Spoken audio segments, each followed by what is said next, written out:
सोबो की माँ की आयु सोबो की आयु की 6 गुनी है। देखो लाइनें है ना इसकी, इनको आप ध्यान से पढ़िएगा। अगर लाइनें ध्यान से नहीं पढ़ोगे ना तो क्वेश्चन को सॉल्व नहीं कर पाओगे। लाइन में क्या बोला, सोबो की आयु है ना, सॉरी सोबो की माँ की आयु है ना, वो सोबो की आयु की 6 गुनी है। अब इसको देखो ध्यान से समझो। अगर मान लो सोबो की आयु x है ना, तो माँ की आयु 6 गुनी क्या है, 6 से। ये हो। आगे क्या बोला गया, 5 वर्ष बाद सोबो की आयु उसकी माँ की वर्तमान आयु के 1/3 हो जाएगी। अब ये वाली बात है ना, बहुत सारे बच्चों को समझ में नहीं आती है। यानी कि 5 वर्ष पहले या 5 वर्ष पूर्व दे दिया जाए। अब 5 वर्ष बाद का मतलब क्या है, 5 वर्ष बाद है। क्योंकि पहले कंफर्म तो होना ना क्वेश्चन में, 5 वर्ष बाद है कि 5 वर्ष पहले। अब 5 वर्ष बाद का मतलब क्या है, जैसे मान लो आज के टाइम पे आपकी आयु कितनी है, 5 साल या 15 साल। मान लो आप इतने छोटे तो नहीं हो, 5 साल के हो। 5 साल के हो तो ये वीडियो आपके काम की नहीं है। मान लो आप आज की डेट में 15 साल के हो ना। अब अभी आप 15 साल के हो, आज के 5 साल के बाद आप कितने साल के हो जाओगे, 15 + 5 कितने हो गए, 20। तो आपने 15 में 5 जोड़ा ही है ना, घटाया नहीं है ना, जोड़ा है ना। तो वही सेम बात यहाँ पे बोल रहा, 5 वर्ष बाद बोला है तो आपको जो आपकी प्रेजेंट यानी वर्तमान आयु उसमें 5 जोड़ देना है। इसी का मतलब अब इसका रिवर्स क्या होता है, 5 वर्ष पूर्व का बोल दिया, पूर्व यानी पहले का। अगर आज की डेट में आपने 15 साल है, 5 साल पहले का पूछे तो 5 साल पहले तो आप 5 साल छोटे थे ना, तो 15 में से 5 घटाओगे। तो इस चीज का ध्यान रखना, बाद में बोले 5 साल बाद जब तो जोड़ना है वर्तमान आयु में, 5 साल पहले का बोले तो वर्तमान आयु से 5 घटा। ठीक है, क्लियर हुआ। ये बात क्लियर हो गई तो कमेंट सेक्शन में कमेंट करके मुझे बता दीजिएगा कि हमें यहाँ तक समझ में आ गया कि 5 साल पहले का या 5 साल बाद का या पूर्व का या बाद का आयु पूछे तो हमें कैसे करना है। ठीक है, तो चलिए अब अपन क्वेश्चन में समीकरण बनाते हैं। एक चर वाला रैखिक समीकरण बनाना हमें बोला। सोबो की तो हम लिखेंगे, इधर तो लिख लेते हैं सोबो, नाम भी अलग है, ये उसकी माँ। अब क्या बोला, सोबो की आयु बना माँ, सॉरी सोबो की माँ की आयु बना, वो सोबो की आयु की 6 गुनी। सोबो की x माने तो माँ की हो जाएगी 6x। 5 वर्ष बाद सोबो की आयु, 5 साल बाद में सोबो की आयु है ना, उसकी माँ की वर्तमान आयु की 1/3 हो जाएगी। यानी कि सोबो की आयु है ना वर्तमान, उसमें अगर अपन 5 जोड़ दें तो ये किसके बराबर हो जाएगी, उसकी माँ की जो वर्तमान आयु है, भाई माँ की वर्तमान आयु तो भाई यही है, इसमें अपन 5 नहीं जोड़ना। माँ की वर्तमान आयु क्या है, ये वाली, उसकी माँ की वर्तमान आयु की, हमें ये नहीं बोला कि माँ की 5 वर्ष की आयु ना, क्वेश्चन में किसी बोला वैसा देखना है। माँ की वर्तमान आयु की 1/3 हो जाती है, तो माँ की वर्तमान आयु तो ये है और इसकी 1/3 रख दो, तो 6x गुणा 1/3। हमें क्या बोला था कि सोपो की जो आयु है ना 5 साल के बाद में क्या हो जाएगी, उसकी आयु है ना 5 साल के बाद उसकी माँ की आयु की 1/3 हो जाएगी, माँ की वर्तमान आयु की। तो सोपो की आयु में तो पहले 5 जोड़ना है, तो किसके बराबर हो जाएगी, माँ की वर्तमान आयु के 1/3। अब देखिए आपको ये से समीकरण मिलेंगे। ये तो हो गया x + 5, इधर हो गया, काट दो चलो, 6 से ये कट गया, 2 आ गया, तो हो गया 2x। अब इनको सरल कर लो, 5 इधर आ जाएगा, 2x माइनस x हो गया, तो 5 बराबर हो जाएगा, 2x में से 1x जाएगा तो क्या आएगा x। तो x बराबर क्या आ गया, 5। कहने का मतलब क्या है, ये 5 किसका है, अपन ने किसका माना था, सोपो की आई। सोपो की आई अपन ने x मानी थी, तो सोपो की आई तो आ गई 5 वर्ष। अब देखिए क्या बोला, उसकी माँ की आयु क्या थी, सोपो की आयु थी 6 गुनी, तो माँ की क्या हो जाएगी, सोपो की जो आयु है ना 6 × 5, 6 × 5 = 30 वर्ष। तो माँ कितने साल की, 30 साल की है, सोपो कितने साल का है, 5 साल। ठीक है, तो आपको मेरे ख्याल से इस प्रकार से जब मैं समझा तो क्वेश्चन बहुत ही इजी वे में समझ में आ रहे हैं। समझ में आ रहा है ना क्वेश्चन को कैसे हमें समीकरण को पकड़ना है, क्वेश्चन की जो भाषा है ना उसी के हिसाब से चलते जाना है, वो समीकरण बना लेना है। और समीकरण बनाने के बाद मेरे ख्याल से कोई भी क्वेश्चन का आंसर दे सकता है। ठीक है ना, दे सकते हो ना। चलिए अब हम करते हैं इसी का क्वेश्चन नंबर 3। मैं आपको 5 क्वेश्चन इस प्रकार से करूंगी, ये आई वाली क्वेश्चन है ना बहुत बहुत जगह पूछे जाते हैं, चाहे रेलवे में हो, चाहे एनटीपीसी का हो या एसएससी का हो, रेलवे वाले चाहे कोई सा भी हो, हर सेक्टर में एसएससी हो चाहे बैंकिंग हो, सब में ये आई वाले क्वेश्चन पूछे जाते हैं। तो ये वाले क्वेश्चन केवल 6, 7, 8, 9, 10 उनके लिए इम्पोर्टेंट नहीं, जो कंपटीशन की तैयारी करे उनके लिए भी एक छड़ वाले रैंकिंग समय में होता है ना, इस प्रकार के पूछे जाते हैं। ठीक है, अब हम करते हैं क्वेश्चन नंबर 3। थर्ड क्वेश्चन क्या है, दादाजी की आयु अपने पौत्र की आयु की 10 गुनी, यानी कि दादाजी की आयु है ना उसकी, उनकी पोती जितने भी साल के ना उसके 10 गुनी। यानी पोती अगर 3 साल की है तो दादाजी है 30 साल के, पोती अगर 5 साल की है तो दादाजी है 50 साल के। 10 गुना होने का मतलब भाई, जैसे मान लो ये 3 है, इसका 10 गुना क्या होगा 30, 10 से गुना करना 4 है, इसका 10 गुना 40, तो इसको अपन डायरेक्ट समझ सकते हैं ना। पोती अगर 5 साल की है तो दादाजी 50 साल की, पोती अगर 6 साल की है तो दादाजी 60 साल की। ये वाली बात हमें बोल रहा है। अब आगे देखो क्या है, तो हमें बोलना पता नहीं दादाजी कितने साल के, पोती कितने साल की, वो हमें निकालना है। फिर बोल रहा है यदि उनकी आयु पौत्री की आयु से 54 साल अधिक है। एक बात और बोली है कि उनकी आयु है ना, उनकी पोती की आयु से कितनी है 54 साल अधिक है। यानी पोती अगर कितने भी साल की तो उसमें 54 साल ज्यादा है दादाजी की। तो आगे बोले दोनों की आयु क्या थे कीजिए। तो सबसे पहले हमें मान लेनी है, माना कि पोत्री की आयु है, आयु बराबर क्या है x। तो दादाजी क्या हो जाएंगे, कितने साल के हो जाएंगे 10 गुने, तो दादाजी हो गए 10x। अब देखिए हमें एक लाइन दी है इसमें, यदि उनकी आयु यानी दादाजी के बारे में बात हो रही है, यदि उनकी आयु पौत्र की आयु से 54 वर्ष अधिक है। दादाजी की आयु है ना उनके पोती की आयु से कितने साल अधिक है 54 साल अधिक है, और एक हिसाब से दादाजी की आयु कितनी है पोती की तुलना में 10x है। तो अपन इसी से समीकरण बनाएंगे, तो हम क्या लिखेंगे प्रश्नानुसार। प्रश्न में बोला गया उसके हिसाब से हमें क्या बोला कि दादाजी की आयु है ना वो पोती की आयु से कितनी ज्यादा है 54 साल ज्यादा है। ये दोनों बराबर है ना। भाई दादाजी की आयु पोती की आयु की 10 गुनी है तो भी उतनी है, दादाजी की आयु पोती की आयु से 54 साल अधिक है तो भी उतनी है, दोनों बराबर है, रख दिया। अब 10 अक्ष में से एक अक्ष इधर लेके आ जाएंगे तो माइनस का हो जाएगा, उधर रह गया 54, एक को अक्ष गया तो हो गया 2 अक्ष बराबर 54, तो अक्ष बराबर हो जाएगा 54 बटे 9 आगे चला जाएगा तो अक्ष बराबर 9 6 54, यानी कि अक्ष किसका है O3 का। तो O3 का तो आ गया 6 साल 6 वर्ष। तो दादाजी की अपने आप कितनी हो जाएगी, 10 गुना है तो कितनी हो गई 60 वर्ष। तो आई होप आप सभी को क्लियर हो गया होगा कि ये एज वाले क्वेश्चन होते हैं ना, ये किस प्रकार से निकाले जाते हैं। अब हम करते हैं इसी का क्वेश्चन नंबर 4 है, अर्जुन की आयु श्रेया की आयु की 3 गुनी, यानी कि अर्जुन की आयु है ना श्रेया जितने साल की है उसका 3 गुना नहीं, यहाँ पे है 2 गुना, 3 गुना नहीं यहाँ पे क्वेश्चन में है दुगुनी, ठीक है। अर्जुन की आयु है ना, सॉरी अर्जुन की आयु श्रेया की आयु की दुगुनी है। श्रेया जितने साल की है ना उसे अर्जुन क्या है 2 गुना है। अगर वो 2 साल की है तो वो 4 साल का है, वो 5 साल की है तो 10 साल का है, वो 5 साल की है तो 10 साल का है, 6 साल की है तो 12 साल का, यानी उसका 2 गुना है। अब 5 वर्ष पहले उसकी आयु श्रेया की आयु की 3 गुनी थी।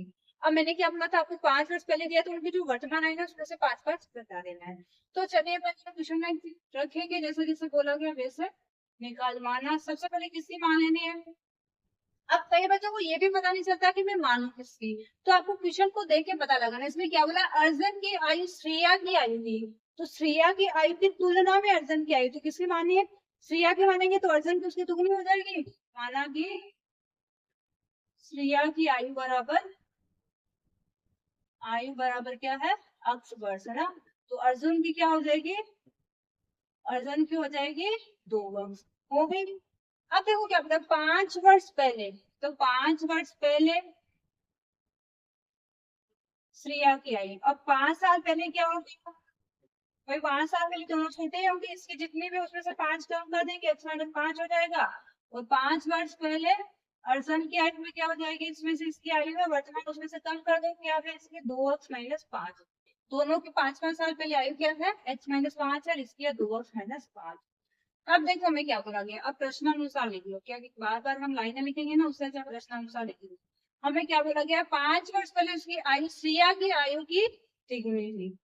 5 वर्ष पहले है ना इस अर्जुन की जो आयु है ना 2x माइनस 5, ये श्रेया की आयु की 3 गुनी है। इसके जो 5 वर्ष पहले की आयु है ना वो श्रेया की जो वर्तमान 5 वर्ष पहले की आयु है ना उसके 3 गुनी है, तो इसके 3 गुनी के बराबर इसको रख दो x माइनस 5। लाइन ध्यान से पढ़ना, क्या बोल रहा है कि इस 5 वर्ष पहले है ना अर्जुन की आयु है ना, तो 5 वर्ष पहले अर्जुन की आयु क्या 2x माइनस 5, ये किसके बराबर श्रेया की आयु की 3 गुनी है, यानी कि श्रेया की जो भी आयु है 5 वर्ष पहले उसका कितना है 3 गुना है, रख लिया। अब समीकरण निकालो, तो 2x माइनस 5 किधर हो गया 3x माइनस 15, 3 को से करेंगे तो 3x, 3 को 5 से किया तो 15। अब अक्ष सबके एक साइड में कर लो बाकी एक साइड में कर लो। देखो अपन करते हैं 2x उधर ले जाते हैं, या फिर x 3x तो कर लिया एक ही बात है 2x माइनस 3x बराबर -15 माइनस का 2 तब जाके जाएगा प्लस का 5। 2 में से 3 एक्स आएगा तो 1 एक्स आएगा वो भी माइनस का। इधर 15 में से 5 आएगा तो आएगा 10 किसका माइनस का। दोनों साइड माइनस माइनस क्या हो जाता है कैंसिल हो जाते हैं तो x बराबर क्या आ गया 10 बस। अब ये 10 किसका है श्रेया की आयु तो श्रेया बराबर क्या हो गई 10। और अर्जन क्या है उसका 2 गुना तो अर्जन क्या हो जाएगा 2 गुना 10 बराबर क्या हो जाएगा 20 साल। जितने साल का उसे 2 गुना तो वो हो गया 20 साल का। ठीक है क्लियर है सभी को। अब हम एक और लास्ट क्वेश्चन करते हैं इसी के साथ हमारे एक चर वाले रैखिक समीकरण का एक टॉपिक कंप्लीट हो जाए। इस बार हमारा क्वेश्चन है ना थोड़ा अलग टाइप का जिसमें हमें क्या दिया गया अनुपात में दिया गया तो अनुपात में जब दिया जाए आपको आयु तो आपको इस प्रकार के रैखिक समीकरण वाले क्वेश्चन कैसे करने हैं तो अपन देखें। सबसे पहले क्वेश्चन क्या बोला हेरी और हरी की वर्तमान आयु का अनुपात 5:7 है। 4 वर्ष बाद उनकी आयु का अनुपात 3:4 हो जाता है। 4 वर्ष बाद है तो उनकी जो भी वर्तमान आयु उसमें 4 जोड़ देना है। उनकी आयु ज्ञात वर्तमान आयु क्या है या वर्तमान आयु ज्ञात कीजिए। देखिए जब भी आपको इस प्रकार अनुपात की क्वेश्चन दे और आपको वर्तमान आयु का अनुपात दिया जाए तो आपको एक्स वाई ऐसे नहीं माना आपको जो भी अनुपात दिया है उसी के साथ में एक्स गुणा में रखे वो वर्तमान आयु मान लेनी है। दूसरे का जो अनुपात है उसी के साथ एक्स गुणा में रखे वो आयु मान लेनी है क्योंकि हमें अनुपात दे दिया गया है। उस अनुपात के द्वारा ही अपन आंसर निकालेंगे। तो हम क्या मानेंगे माना कि हेरी की वर्तमान आयु बराबर अब हेरी का क्या है अनुपात है 5 है तो 5x हो जाएगा। ठीक है हेरी की वर्तमान आयु है 5x ओके। क्योंकि ये जो अनुपात है ना ये कुछ ना कुछ तो सोल्व करके ही आता है। मान लो जैसे दोनों की आई है 25 और यहाँ पे है 35 5 से काटेंगे तो 5 में 25 5 से 35 ऐसे आता है। तो यहाँ पे कुछ गुणा में तो था ना अपन तो सोल्व करके दिया है तो हम गुणा की क्या है वो हमें पता नहीं तो हम अक्सर रख देंगे ठीक है ना। क्योंकि वो सेम ही संख्या से तो करता है भाई अनुपात में सेम ही संख्या से करता है तभी तो आता है ना वैसे सोल्व होके। इसी प्रकार हरि की वर्तमान आयु बराबर क्या हो जाएगी 7:10। अब देखो 4 वर्ष बाद बोल रहे 4 वर्ष बाद हेरी की आयु 4 साल बाद में हेरी की आयु क्या हो जाएगी जो भी उसकी वर्तमान आयु है उसमें 4 बढ़ा दो। 4 साल बाद बढ़ा तो होगा ही ना। 4 वर्ष बाद हरि की आयु बराबर क्या हो जाएगी वो भी बड़ा हो जाएगा 4 साल के बाद में वो भी 7x + 4 हो जाएगा। अब देखो क्या बोल रहे हैं प्रश्नानुसार अब